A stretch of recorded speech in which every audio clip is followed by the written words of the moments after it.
food ingredients are the key here to making sure that every meal and snack works with you and not against you by fueling your activity levels on and off the basketball court. Really, really important. And remember that food is information for your body. There's one thing you take away today. Remember that information. When you eat real food, your body understands the information that that real food provides. So it can go off and do everything it needs to be doing to support your growth and your activity and, you know, your training and all those type of things. So it's really something really, really important. Highly processed food is food that's manufactured, and I get it, we have it sometimes, not a problem, but it shouldn't be the majority of your diet, because it's not food that your body recognizes. And what generally happens is that we put the food in and your body says, hey, I can't recognize that. I've metabolized it, I've digested it up, but I need something else now because I need that information to come into my body so that I can help you perform really well on the basketball court. So the next thing I want to talk about is sugar. Now, we've all heard about sugar, and yes, it's true, we need to watch our added sugar consumption. And the reason is that we've just seen this explosion of sugar consumption over the last 2 generations. Now, when I talk about added sugar, I mean the white table sugar that you add to your meal at home, or the sugar that gets added to the commercial processed foods like ready-made meals, sauces, hello tomato sauce, sweets, lollies, all the soft drinks and the energy drinks. And you'll find that there are a lot of hidden sugars making their way into our diet as well. Now, I don't think it's impossible to avoid added sugar completely. However, it's important to know that added highly processed sugar is not a requirement that you need to play your sport.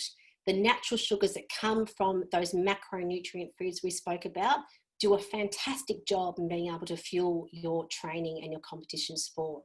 So where you get your sugar from is key here. So let's just have a look at it. What is sugar? It's a sweet substance that comes from plants like sugarcane. It's a carbohydrate called sucrose, made up of 2 smaller carbs called fructose and glucose. And that connects back to, we were talking about the simple sugars earlier on. It has it has no nutritional value. The body likes sugar, and when you consume it, it triggers your body to want and need more and makes it really hard to give up. So too much sugar can alter your taste buds, so you begin craving sweeter and sweeter foods, leaving the more natural sweetness of fruits or whole foods less flavourful. So really important, we don't want to crowd out our taste for the good foods. We want to make sure that it's still there. So how much sugar should you be having? So a little added sugar is fine. I live in the real world, I get it. And make it a sometimes food instead of an all the time food. That's the key of what you need to remember.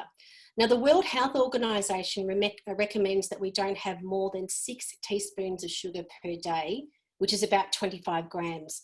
So just remember here that 1 teaspoon of sugar is about 4 grams. So roughly 4 sixes are 24, that gives you around that 24, 25 grams. So where are we going to find it? As I mentioned before, in processed foods like energy bars, pasta sauce, breads, salad dressings and tomato sauce are just some of the examples that you'll find. Now, yogurt can be a little bit confusing because many yogurts are actually full of sugar. So try and stick to the plain Greek yogurts that we spoke about before in the examples, and add some nice fruit purees or just some chopped up fruit to it as a snack, and put some nuts and seeds on top. Great pre-training food.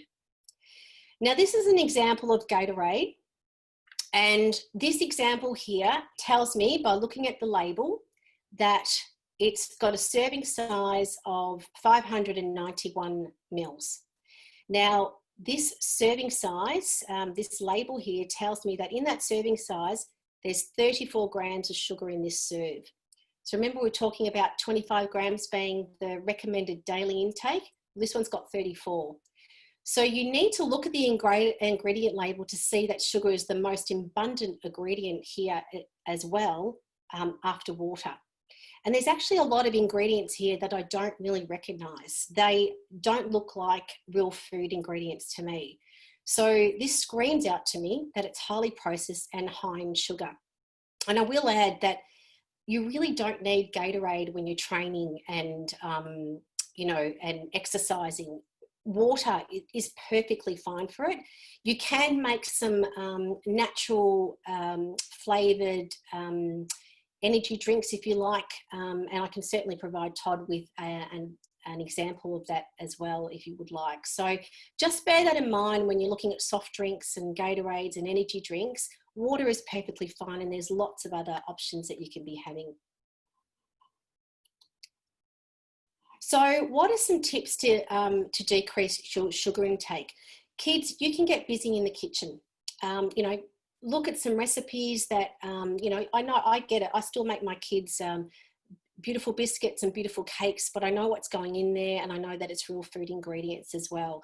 So maybe looking at some of the things that you think that you would like, and maybe discuss that with mum and dad, and get busy about cooking them, write an ingredients list, see what you need to do, and maybe develop a little book with some different recipes that you like. So, you're decreasing the amount of sugar that you're using as well with those kinds of homemade foods.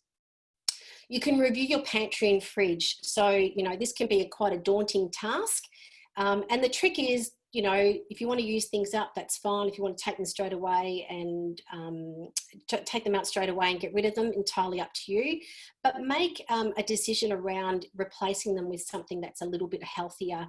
And, looking at your fridge where you can put some more real food ingredients there. There are some really great packaged foods out there that still have real food ingredients out there. So I'm not saying that they don't exist, but just this takes time, but just do some investigation around that. And I'm currently working on a pantry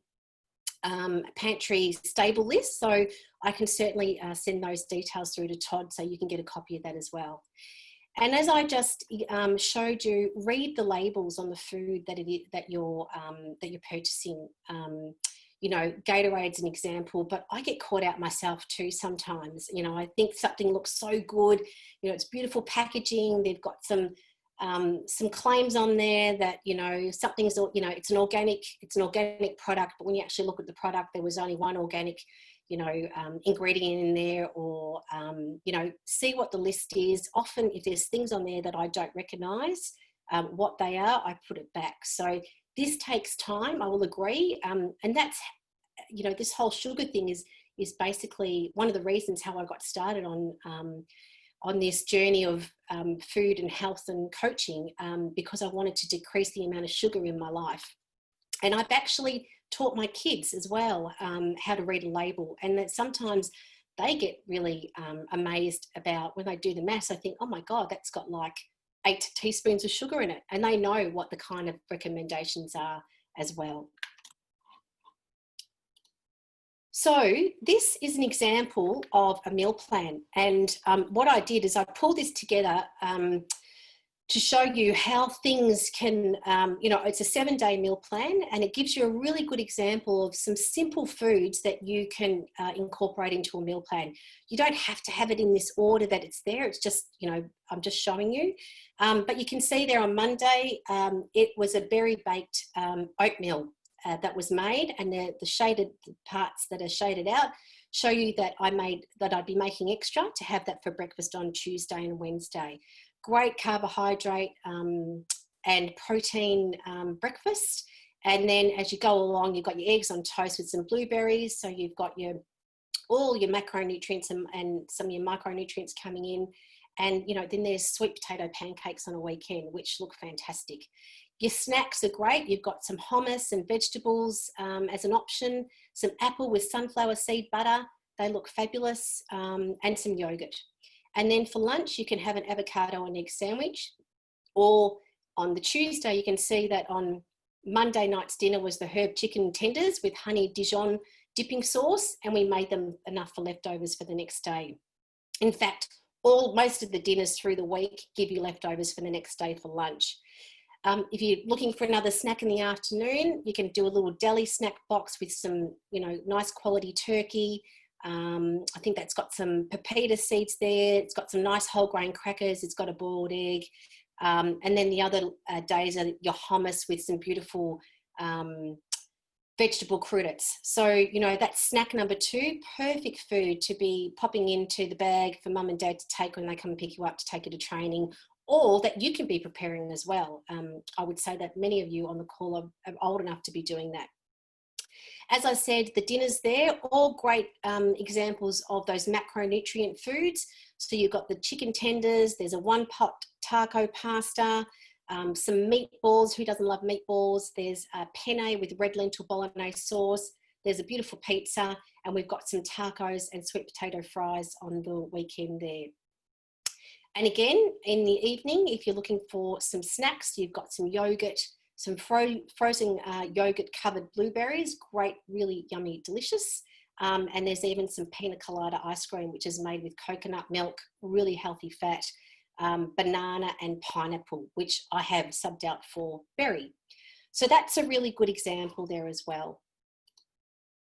So there you go. That was just the some of the meals that are on that meal plan as well. So I'd like to, I've done a lot of talking. I haven't checked the chat box, but I'll wrap it up and then maybe we can have a chat through that after that. So healthy food to fuel your activity is not boring. You've just got to maybe change the way that you think about it if you're not doing it now, and seeing what you can do little by little. And it's important to learn this from an early age.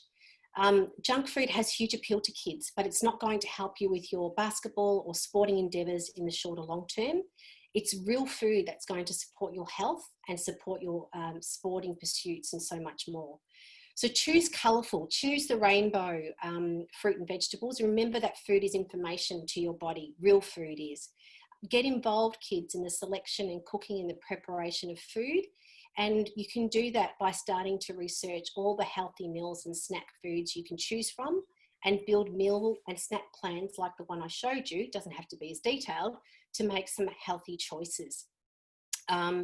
You know, it can be really over-encompassing to start off with if you're not currently eating that way, or if you are, there's lots of opportunities to keep going on and making some changes as you go. And that really wraps it up for us.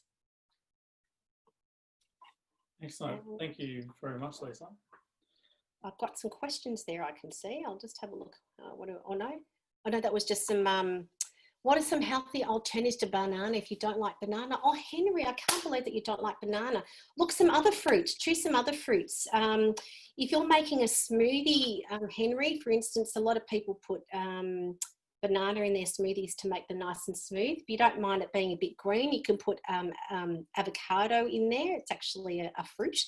But even just bulking it up with some other fruits, like some berries and things like that. There isn't really another alternative that has the same consistency that I can think of, really. But you know, all other fruits. If you don't like bananas, it's not a problem. You can use some other fruits. Think about the other fruits that you'd like to try. And one of the things that I would encourage you to do as a family is, maybe if there's certain fruit and vegetables that you don't like, or that you haven't tasted before, maybe you can include that in the list each week. Maria, what is the substitute for avocado? Banana? Gee, avocado, I don't really know. I've never thought about it. We go through mountains of avocado here. Do you not like it? Or I assume you probably don't like it. Depends what you're having it on. If you're not having avocado on toast, you could do some nice quality cheese with maybe some goat cheese, like a feta, with some tomato and an egg on toast. What about zucchini instead? Yeah, I love that. Zucchini in a smoothie instead makes a great smoothie. Fabulous, Nat. Awesome. Egg. What's the substitute for coconut? You can't taste the zucchini. Yeah, I love that. What's the substitute for coconut? Do you mean as in the coconut yogurt, Nicole?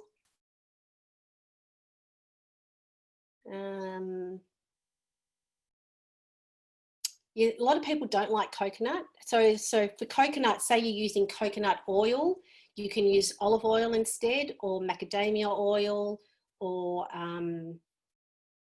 they're probably two really good oils. From a coconut yogurt point of view, you could have a good quality Greek yogurt. And coconut, a lot of people use coconut in bliss balls, which are great energy snacks. I would probably just up the amount of, in a bliss ball, I would just substitute it perhaps for some seeds and nuts as well. You could use those. Hope that answers your question, Nicole. Has anyone else got any questions that they'd like to ask? Or any feedback? Was there some things on the presentation? How long should you eat before a game? So Maria, so for games in the morning, I'll take my kids for example. We always have a really good meal the night before. So on a Saturday when my son plays basketball, we'd always have a really good, like a lovely pasta bolognese or something easy. It's a Friday night, or meat and veg, something that gives them some fuel. And in the morning, they get up and have their breakfast. But I wouldn't eat a lot. And if it's an early game, I'd probably err on the side of having too much to eat, maybe something to fuel them a little bit. But, there are some kids that happily eat breakfast before a game, whereas my eldest son doesn't really love to eat beforehand. So I always take comfort that he's had a really good dinner the night before. So something light that's not going to play up on their tummy as they're, bouncing around the court. So I would probably say, within an hour and a half. It's very personal because there are some kids that'll happily eat and they're fine. I don't think there's any real tried and fast rule. It's about what's going to make them feel okay and give them enough energy. They're on the court, say, for 40, 45, 55 minutes, I suppose. They're not going to starve. It's not going to be a big impact on, if they haven't eaten a big brekkie or anything like that. So I would have something light, get the game in, and make sure they've got something really healthy to refuel once they finish the game, and make sure they're keeping well hydrated during the game as well with water. I hope that helps. Yeah, so Lisa, one thing that's probably common for a lot of the athletes that are here is that Yep. we'll play Friday evening games. Yep. And often there's travel of an hour or more. Yep. So we have the problem where, getting picked up from school. Yep. And might need to be the other side of town at 6:30 or 7 o'clock for a game. Yep. What's something that might be good to eat quickly when you go from school or on the way even to the game? So I would definitely make up some really good, some lovely wraps with some bit of protein and some nice salads, a little bit of avocado for those, with some healthy fats, and they've got the carbohydrates. And then I'd think about some little snacks they can eat in between, afterwards. They've eaten a wrap, some leftovers, again, following those macronutrient, the protein, the carbohydrate, fats principle. Wraps are really easy to make. They're nice and fresh. So, depending on how many, one or two, head to the game and then have some recovery food afterwards. So, again, to their liking. So, maybe a little snack box like, some hummus, some crackers, whole wheat crackers, just like I showed you before, with some good quality deli meats or some fresh chicken strips or things like that. Just keeping it real and keeping those three principles, and then choosing from the food they like. So you don't want huge meals, as I was explaining before. So Friday night you can eat before the game. You have your game. You stay hydrated. You have some little bits of snacks and things like that afterwards. And in the morning, if you're going back out to a game, I would generally have an egg on toast with a little bit of avocado, is what we have here. Or we don't love omelettes. My eldest finds that just sits on his tummy, makes him feel sick. But a fried egg, for some reason, is different, with a good quality sourdough. And then we have the water, and then afterwards might be a bliss ball or, what else? Some hummus or some avocado, keeping it really, really simple. What's your view on protein powders and shakes? Look, I don't personally, I don't think children need commercially processed protein powders, but I do make my own protein powder out of nuts and seeds that I put into all my smoothies for my kids that we make at home. Really, really easy, and I'm more than happy to pass that recipe on to Todd as well.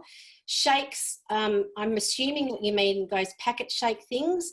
Again, I don't think they're necessary. You'll probably find there's probably only a few on the market that are made from some probably dehydrated real food ingredients, but I find a lot of them have fillers and ingredients that you don't want to be eating or drinking or consuming for a child or an adult body. There are so many options out there just from real food rather than getting it from a packet. So I hope, Zach, that answers your question. How early should you be eating before you go to sleep? So I like there to be around a 2.5, 3 hour window before you go to sleep. And I didn't mention it in here, but sleep is absolutely key. And Natalie will tell you that sleep is a big thing with me and Natalie. But it's key to your performance, it's key to your training, it's key to your recovery when you've been training, and then key to your performance on the basketball court. So make sure you're getting enough sleep. Don't be up to 10, 11 o'clock the night before a game on your devices or things like that. Get to bed at a reasonable time so that you're really refreshed and your body's been able to do the repair it's supposed to do when you're asleep for a child.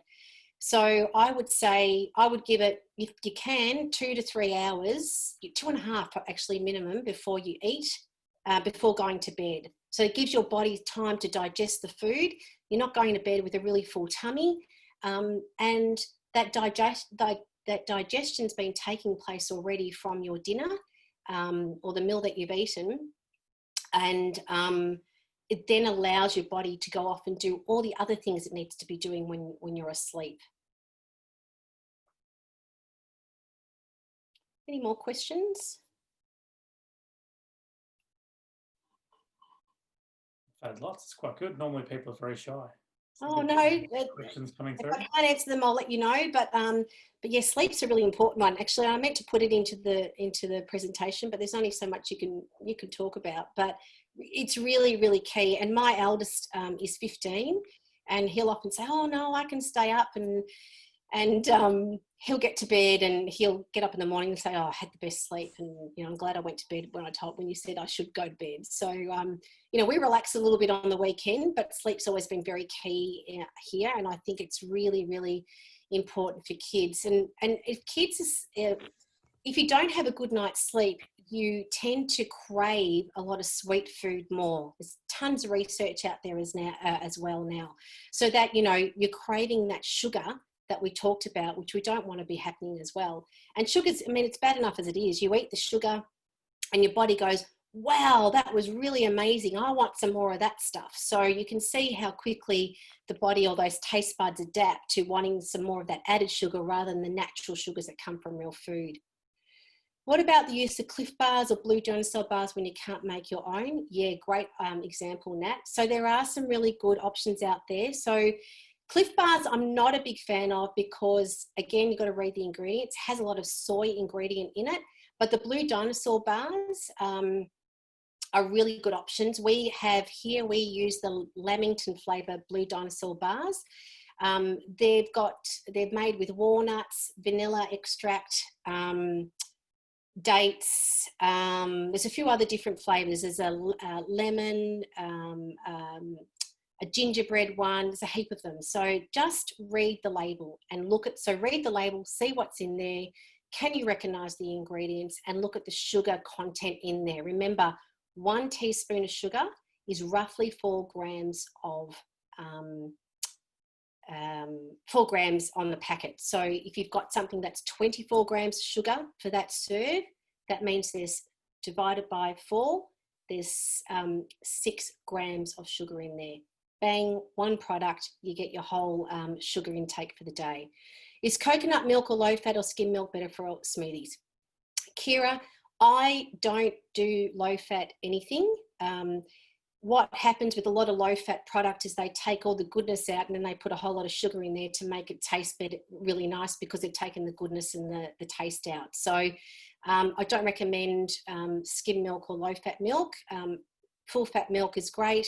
Coconut milk's great because, again, it's another really good option for healthy fats. So I actually, for my smoothies, and here we use Cocoa Fresh, I think it's called. You can get it in the supermarket. It's in a blue sort of packaging.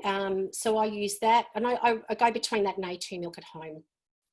Natalie says she likes the brownie flavour for the Blue Dinosaur bars. I have to try that one, Nat. I haven't tried that one. Oh, no. Or maybe she does the brownie. I'm not sure. Okay, cool. Any more questions?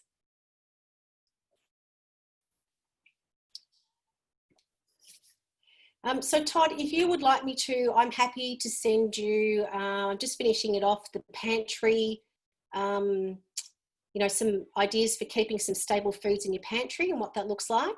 I'll send you the homemade protein powder recipe that I do. Now I've got a Thermomix, but any type of high-speed blender and NutriBullet will do it for you. And I tend to make a big amount of that up, and I put it into a glass. I store it in a glass jar into the fridge, so it keeps it nice and fresh. And if anyone wanted some details about the meal plan that I presented at the end, that actually comes, it's a 7-day meal plan. All the recipes come with it. It comes with the, you know, the meal plan. You can choose to follow that, or you can just follow the recipes. And if you choose to follow the meal plan, it comes with a shopping list with it as well. And that retails for $25. Excellent. Well, thank you very much, Lisa, for all the information. I think really relevant to our athletes and something that we can definitely use. Hopefully, when we're back in full training very shortly. So I'm sure if I can see on the screen there, we've got social media details and emails for Lisa and Natalie if you want to get in touch with them or follow along with some of the things they're doing, and I'll send out all that info tomorrow that Lisa mentioned. So we haven't got more questions.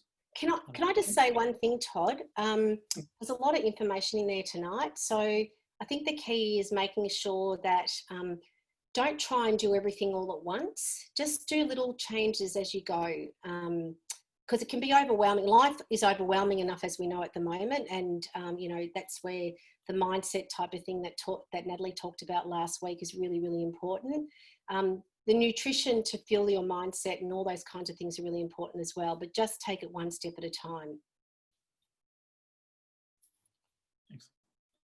All right, before we finish, the last few sessions I've been doing a little quiz at the end for a bit of a prize.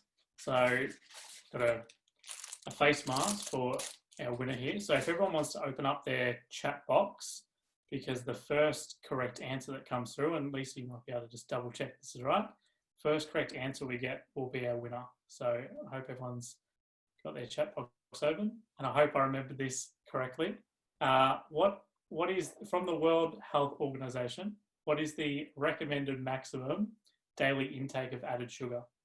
We'll take teaspoons or grams. Oh, wow. Would you like to? That was, I think everyone knew what I was going to ask. What's the first correct one you've seen come through? There's lots of answers there. Well, I think I switched between 24 and 25. So I'll let's go with Rebecca, because I might have confused everyone. So 24, 25 is correct. And so we'll go with Rebecca. Excellent. There you go. Congratulations, Rebecca. I'll contact you and we'll get that out to you. So that's just something I've been doing every session for those that take the time to come along and join us live. So thank you for that. Yeah, I guess that's it. We'll wrap it up. Thank you again, both to Lisa and for Natalie last week for sharing all the information with us. It's been really good. This stuff will be on our YouTube channel. We'll send all the recaps out as well. So our next session on Zoom on Sunday, we're running our skills session 11 a.m. So some people may have seen the email that went out today. We've got Dejan Vasilovic, who has just signed with the Sydney Kings and played college basketball at the University of Miami, who's leading the session this week. So another really good coach we've got. So make sure you get along to that. The links will be out in the next few days. So thanks again, everyone. And hopefully we'll see you Sunday and we'll see you next week. Thanks, everyone. Thank Bye. you. Bye.